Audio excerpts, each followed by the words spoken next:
One intro. Guys, I'm doing a solo run again. It's Evan James here, host of Cardiff City World for tonight. So, what do we want to talk about? So, first of all, before we begin, I will say I've got a few things I want to get off my chest, a few things that Sai want me to mention because they're very important. First of all, I will say that there's a Dave Jones interview that Sai has done, which is coming out soon, which is very exciting. There's also a Cav live event and Sean Morrison coming soon as well, which would be great. I'll make sure I get these off ASAP so I don't forget them. Plus, there's a few more like Christmas prezzies from Sai to come. I'm sure there is. And also, I was watching Sai's video yesterday on Dylan Lawlor about potential big move for Dylan Lawlor in the coming months, seasons. Who knows when he will go or if he'll stay forever as a Cardiff legend. I mean, he already is a club legend, if we're being honest. So yeah, he posted that yesterday. I highly recommend you go and watch it. Go and share with your friends as well, because we want to get the word of this channel out as much as possible.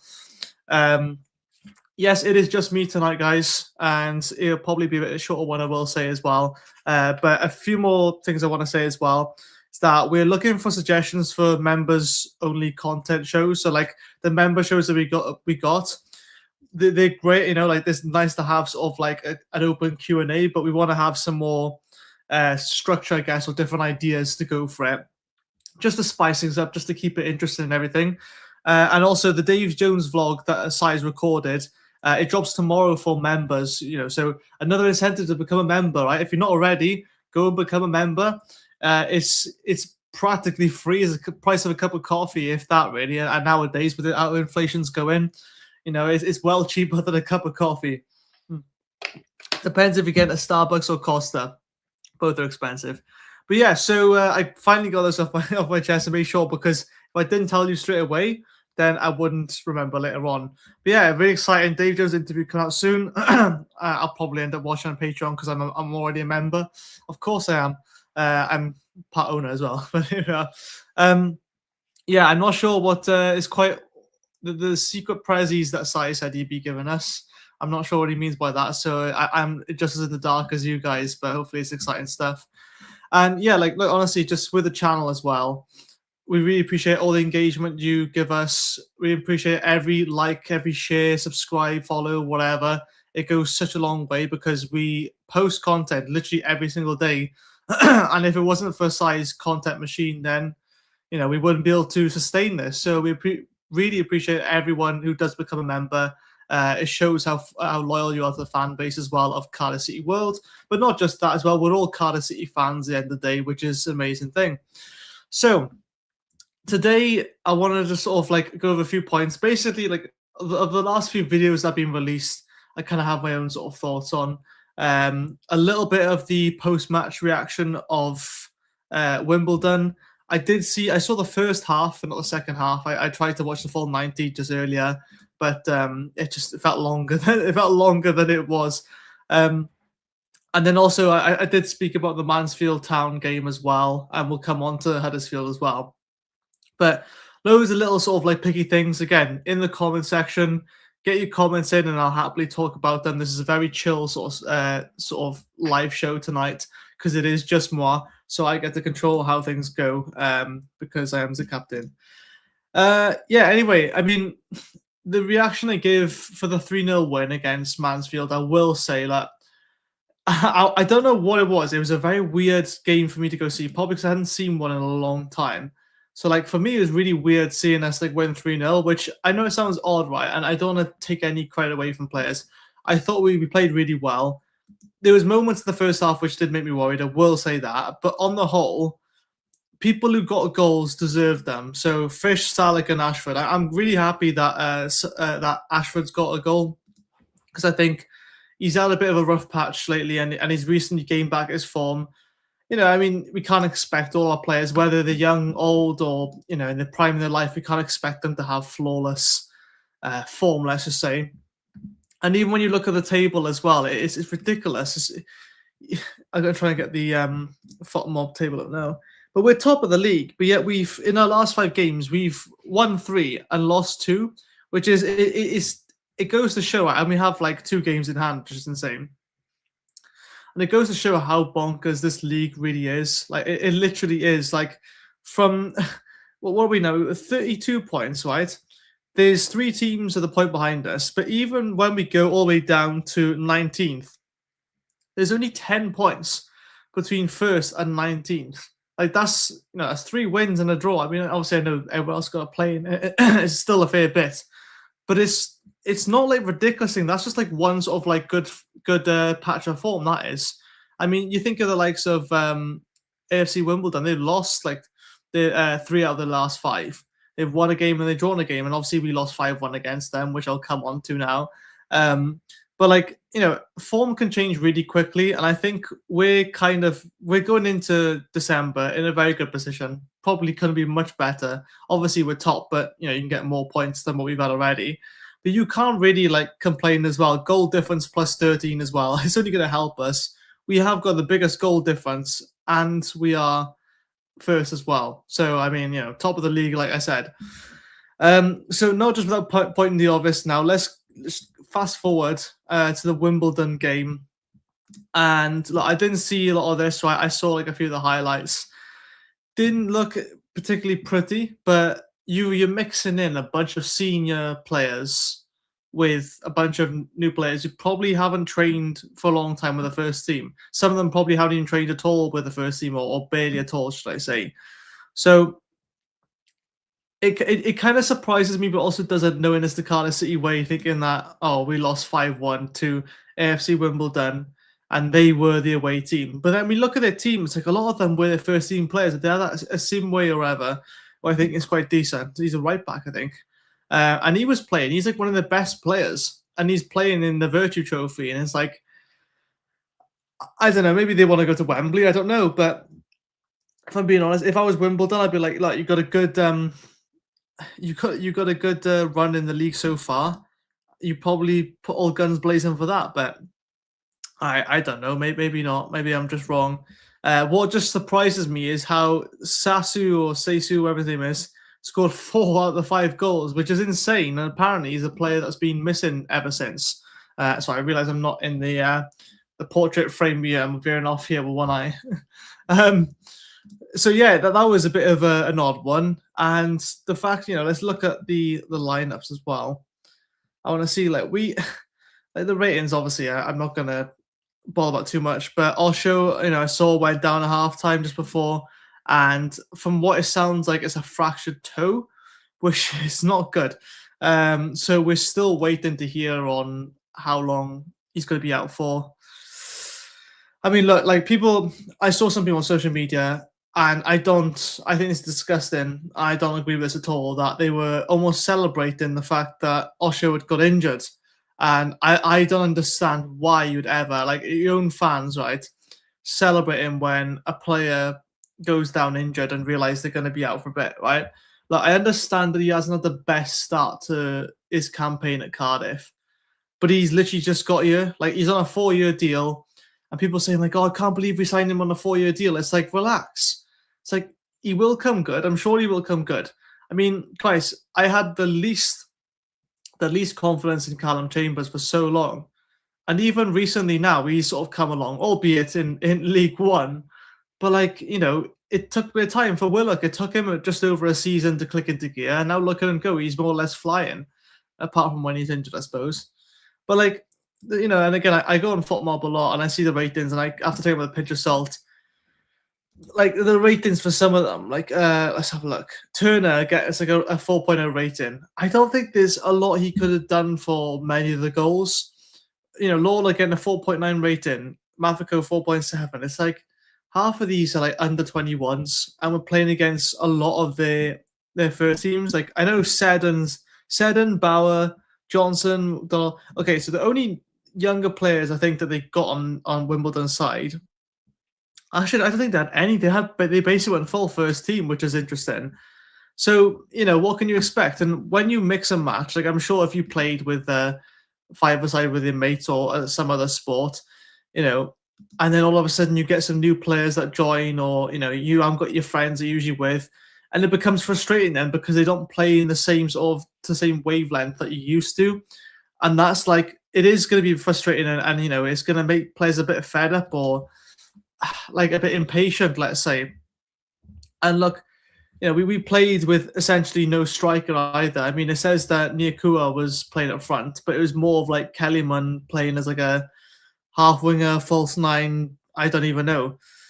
So it's like it wasn't really a squad with a striker, let's say. But yeah, so I look at the other players. Then it's like all of these are really, really young. I like the look of Trey George and Axel Donchev. I think them two are going to be like some great future prospects. Well, the future prospects now, but I don't know. I keep going about Donchev. I just think he's going to be a massive player. I think we all know Dylan Lawlor, and I'll say as well that I didn't realize until I watched Sai's video yesterday, which definitely go and watch, that he's actually been targeted by big clubs. I believe I can say it now because Sai's already said it, but the likes of Bayern Munich.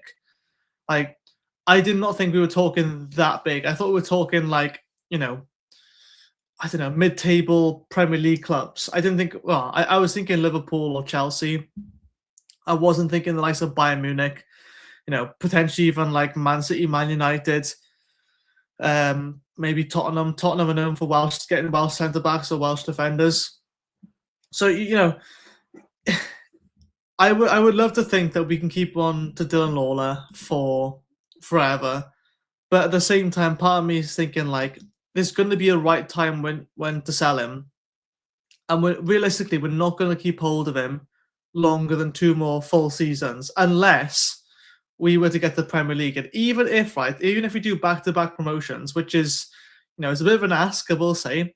You know, in that time, we've got to strengthen our squad. The BBM's got to strengthen the squad. He's going to know exactly what players he wants. He's probably not going to be bringing in loads of players like, you know, like Wrexham are doing and screwing themselves over with it. So he's going to be smart and sensible about it.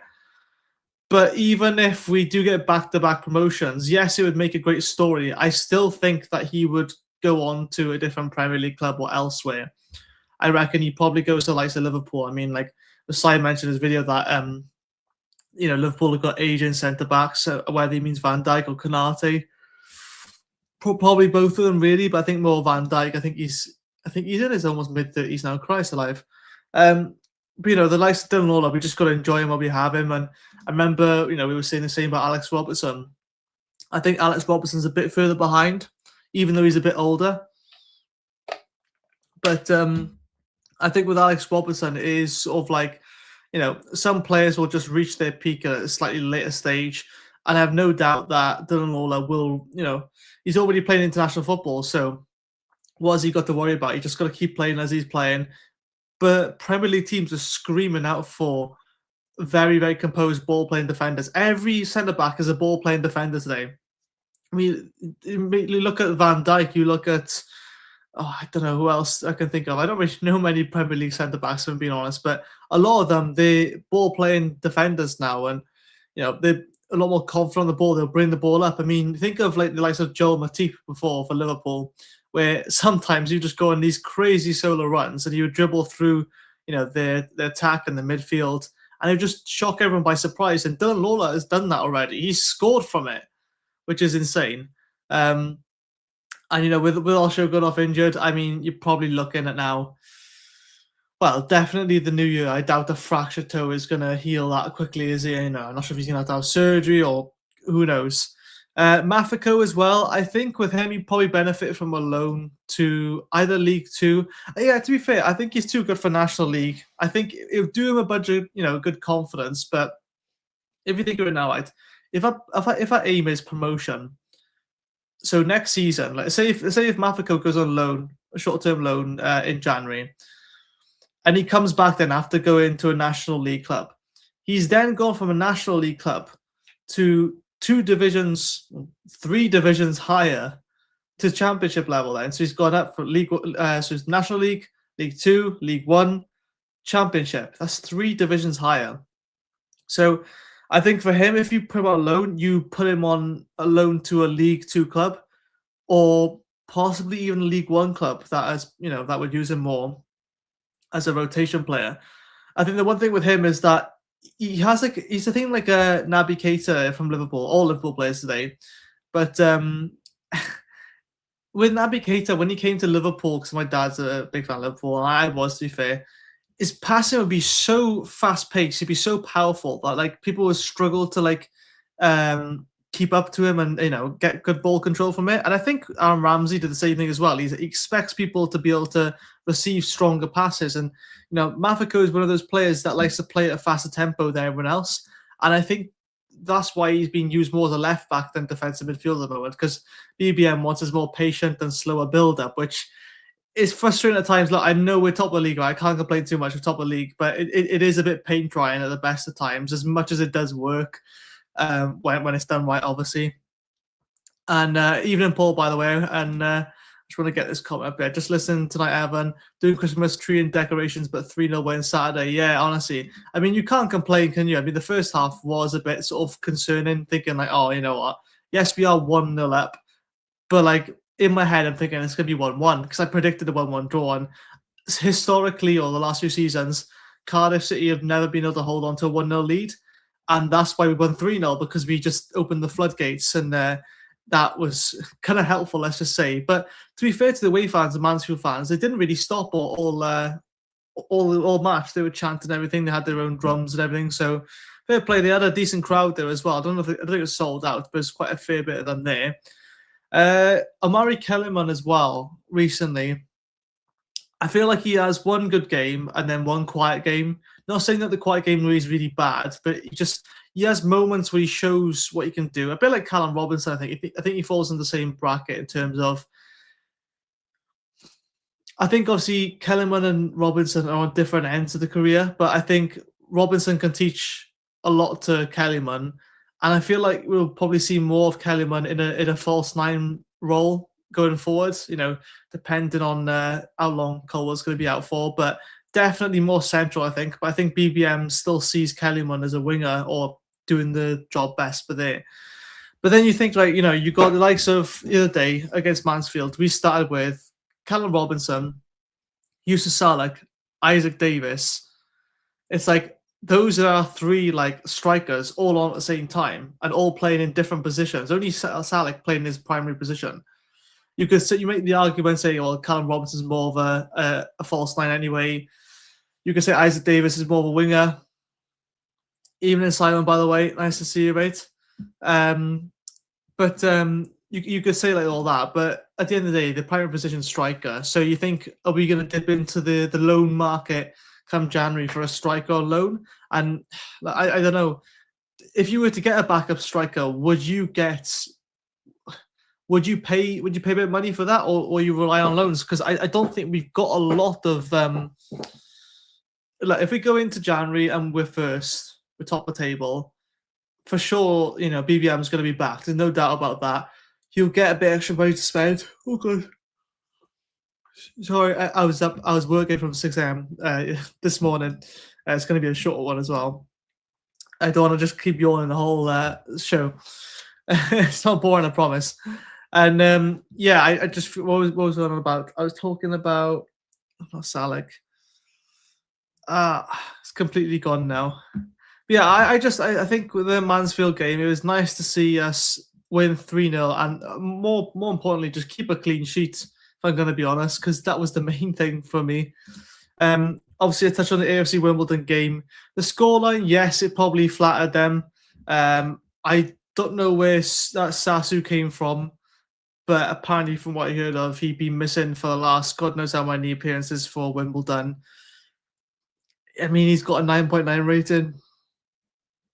What else can you say? But again, you're playing against under 21s, and that's their first team, so you can't be too disappointed.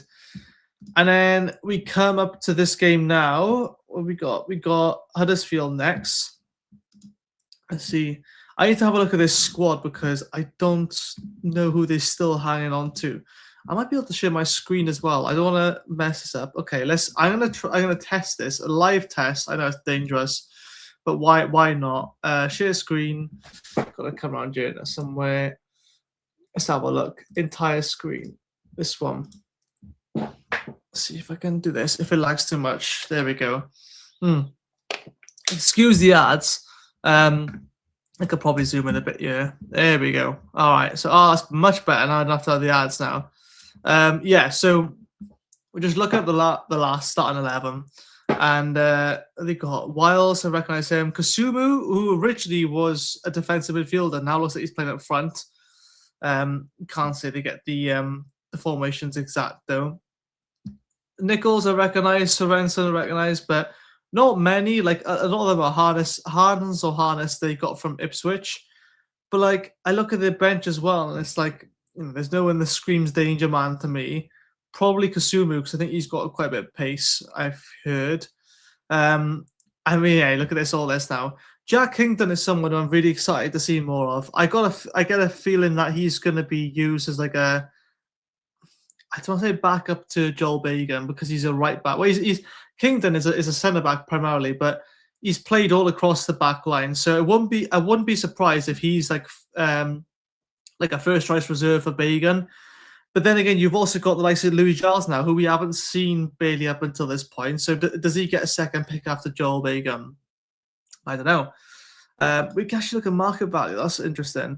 So, see, this is where I have a problem because that's just not up to date, is it? Like Dylan Lawlor is not worth 490,000 when Keane Ashford's worth 1.4 mil. Like that does not make any sense. But it is what it is, isn't it? I mean, look at this. Look at I want to go back to the table. I just had to get this back up again. It looks too nice not to have on there. I just realized on the portrait view it doesn't look amazing. Apologies.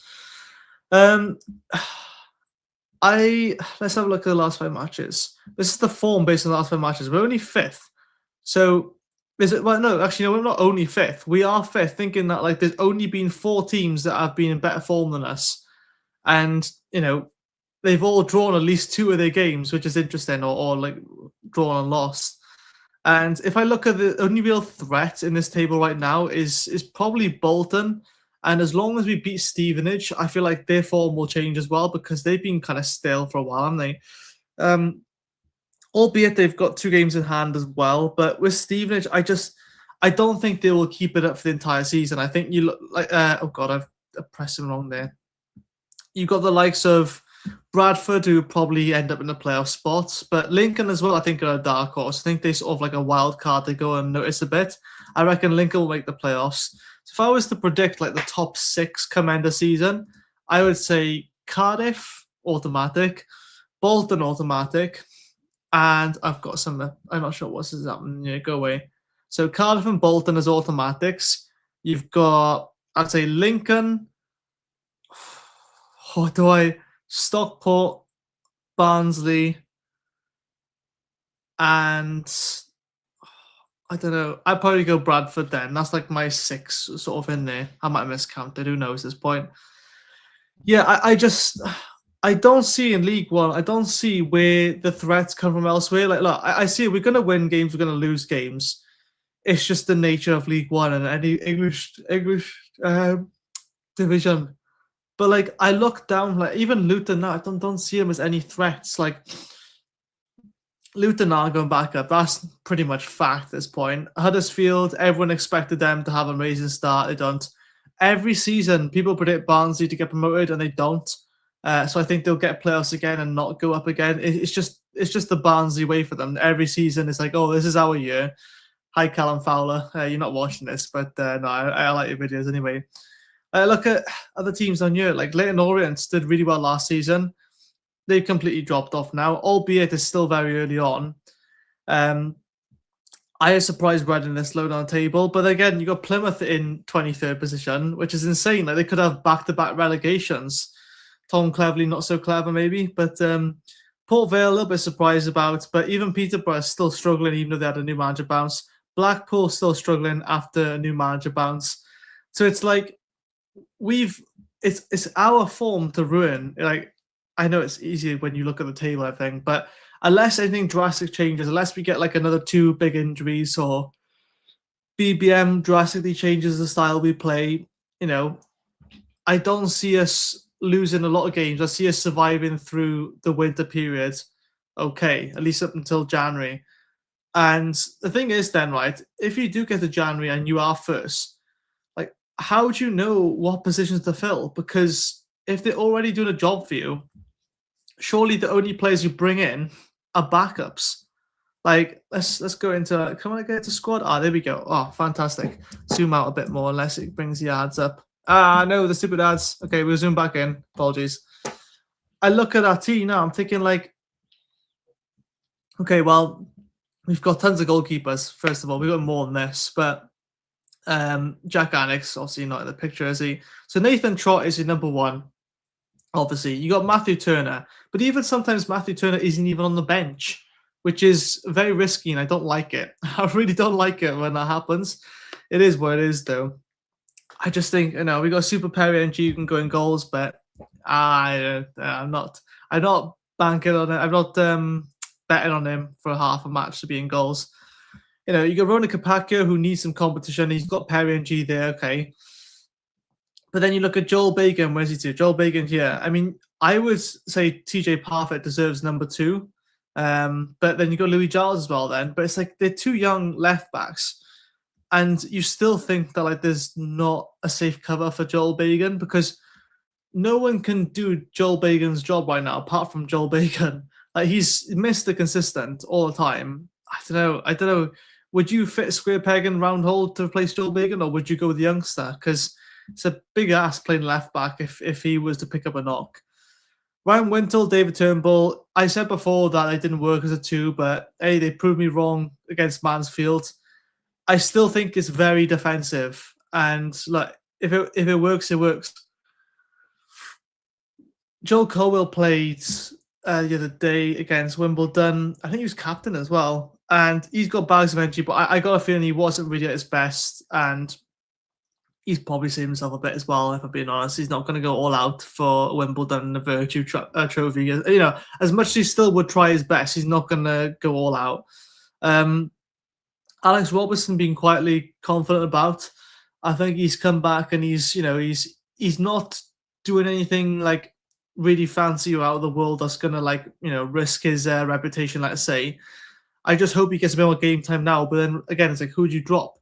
So no matter who you bring out, even though our squad is still quite bare, it's like you've got all of these other youngsters coming up. Why have I got loads of pop-ups? I'm gonna close this in a second anyway. Oh, stop sharing screen. Don't end the stream. Thank God for that. So even though we're looking quite bare, it's like, who would you really drop? It's really difficult. So that brings me on to Huddersfield then, who are, let's have a look at the table. They're currently 8th in the table, plus 3 goals for difference. They've played one more goal. They played one more game than us. Their last game, let's have a look at their recent games actually. So they beat Lincoln 2-0 away, drawn to Wimbledon, lost to Luton, won against Plymouth and Mansfield. So they haven't really have apart from maybe Lincoln and Luton, they've had two decent teams they faced, and they've won and lost with that. I don't know what happened with the Wimbledon game. They must have been 3-0 down and come back to 3. I think it was that.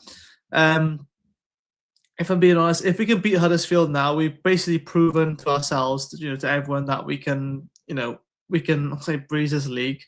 But there's not going to be many other teams to worry about as long as we focus on winning our games, win our home games, don't lose our away games, basically. And that's crazy enough said, but it's crazy to think that if you just win your home games and don't lose your away games, you can get promotion. Whereas in the Championship, you kind of have to win majority of your games to go up. It's odd how even though it's the same amount of teams in both leagues, it's a complete different sort of philosophy behind how to get promoted. Let's have a look. Season starts. Huddersfield. Go on to the last. Who's this Taylor Geezer? Joe Taylor, I haven't heard of him. 23 years old. Oh, he's Welsh. I didn't know that. Okay, so they got some Welsh players in this squad as well. I'm glad that Rudoni or whatever went to Coventry because he was too good for Huddersfield in League One, if I'm being honest. Someone who I would give some time to is probably Troy Parrott. Maybe slap him on the bench or something, but I think, where did I see it or hear about it? I think it was on Instagram. There was a quote put on there by BBM saying that Donchev might be available to be on the bench for certain games. Obviously, he's 15 years old, but my God, it'd be one of the youngest players to make their league debut. Let's say, I think because obviously they were introducing the cup against Newport. I just hope sometime soon before January that Donchev gets some time. He's not going to go on loan anywhere. I highly doubt it. If anywhere, it's going to be in the Welsh league. And like, he's still, I mean, the guy's still probably in school. So mad to think that some people, makes me feel older now. I was 23 years old. Mad to think that some people are playing first team football and still can't even purchase alcohol legally. But it just makes me feel a little bit older, and I can't really complain because I'm not as old as some people as would make the joke. But yeah, look at Huddersfield. I'm thinking like, I say all this now. They're probably going to beat us then, but like, they haven't really set the world alight, have they? I look at their fixtures. I'm looking back and forth. Go back one.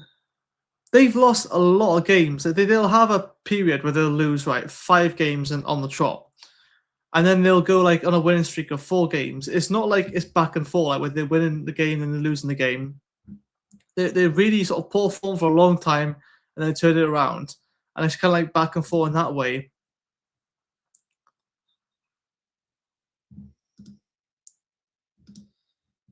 So let's have a look quickly. I did go through with Matt the other day on our December fixtures of the Christmas period to see how many points we get. Let's have a look at our fixtures. I am going to share my screen again just to make it a bit easier. Let's have a look. Entire screen.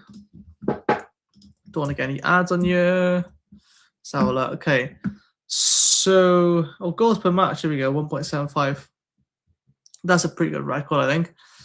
So from now, oh my God, we literally are in December now. So starting with Huddersfield, I would say I'm gonna have to do some maths here. Can I get a calculator out? I can't use my phone because that's the thing. Let me get my iPad and just calculate how many points I think we would get. Calculator.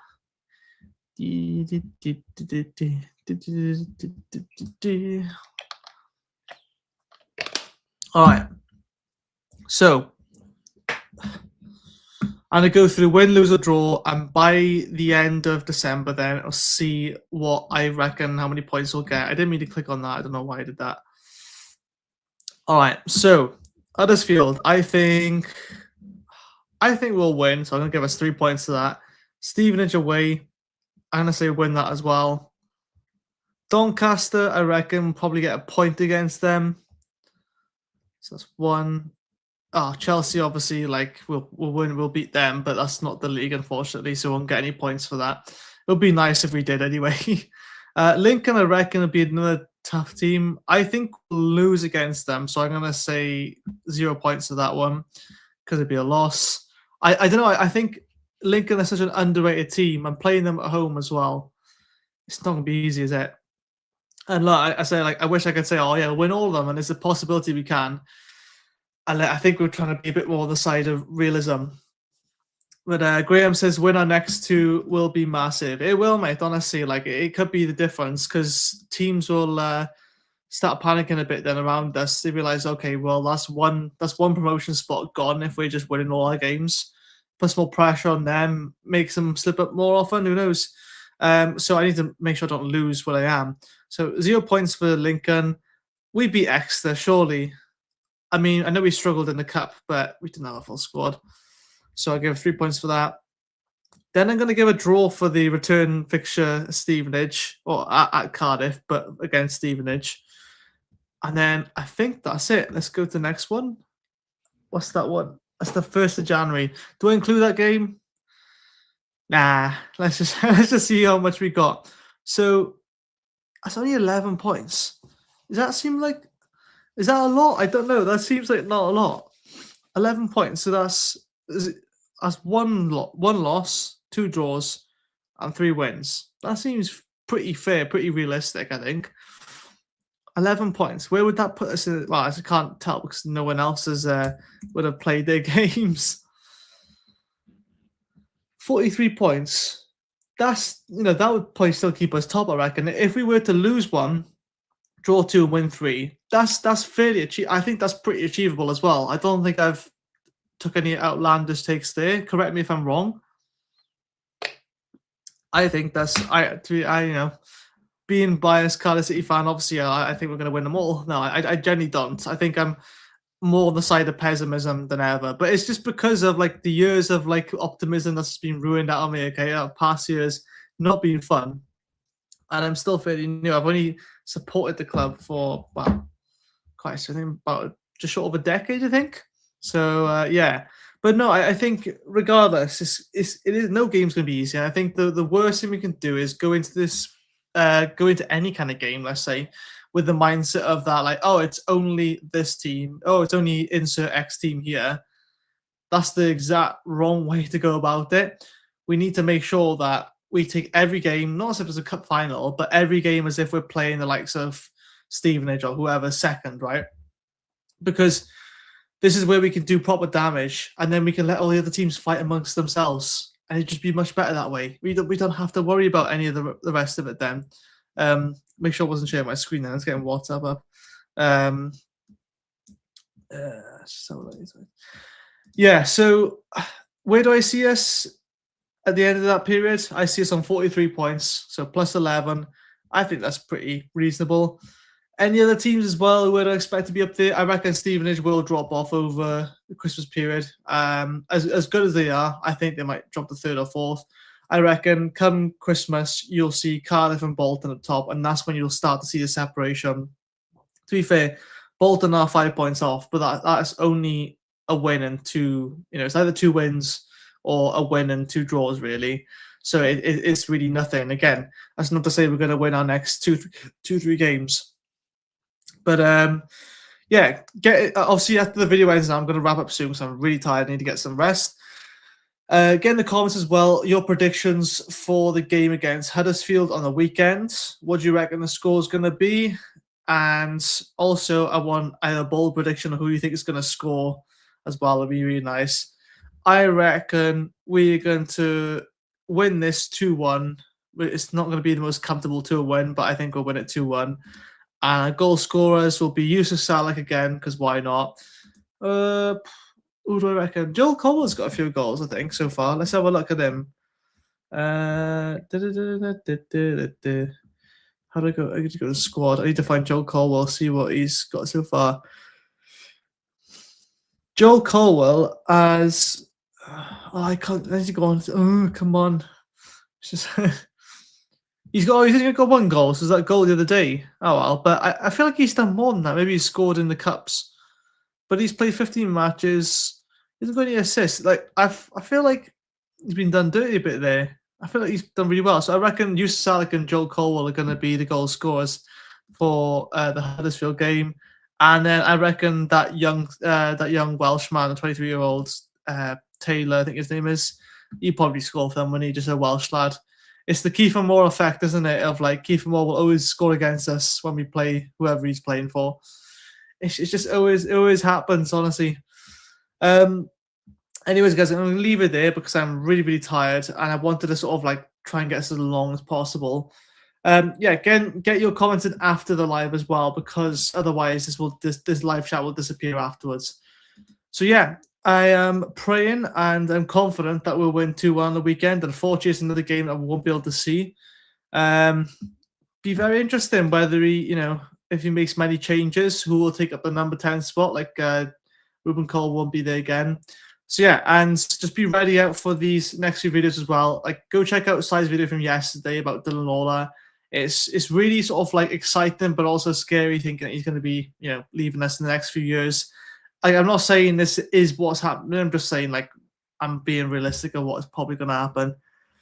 But look, we've got a boatload of talent, and if we get 20 mil for Lawlor, I mean, you got to take it, have you not? I mean, if we keep on to him a few years, you're probably looking in the region of like 30 million, probably 40 million. I mean, I'm dreaming. I'm just dreaming, so I need to shut up now. Anyway, thanks so much all for watching. If you haven't already, please do become a member because it really helps out the channel. It helps out all of us hosts. It helps out Si.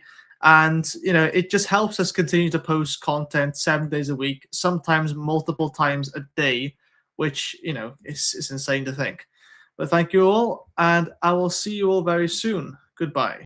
This channel is powered by an incredible membership community on Cardiff City World and patreon.com/AcePodcastNation. Becoming a member unlocks exclusive rewards from early access to live event tickets, bonus content, and even the occasional inside transfer scoop when we get it. But more importantly, it allows us to bring you top quality Cardiff City content 7 days a week. Across those 7 days, we're talking match previews, exclusive interviews, instant match reactions, the breakdown podcast, tactical deep dives, the spotlight series, Bluebirds Rewind, Academy Focus, and just so much more. Led by myself, backed by an army of passionate Cardiff City fans, this is content created by fans for fans. Balanced, professional, and 100% all about the club we all love. If you enjoy what we do, then join the community today and support what we are doing as we help to keep Cardiff City World flying high.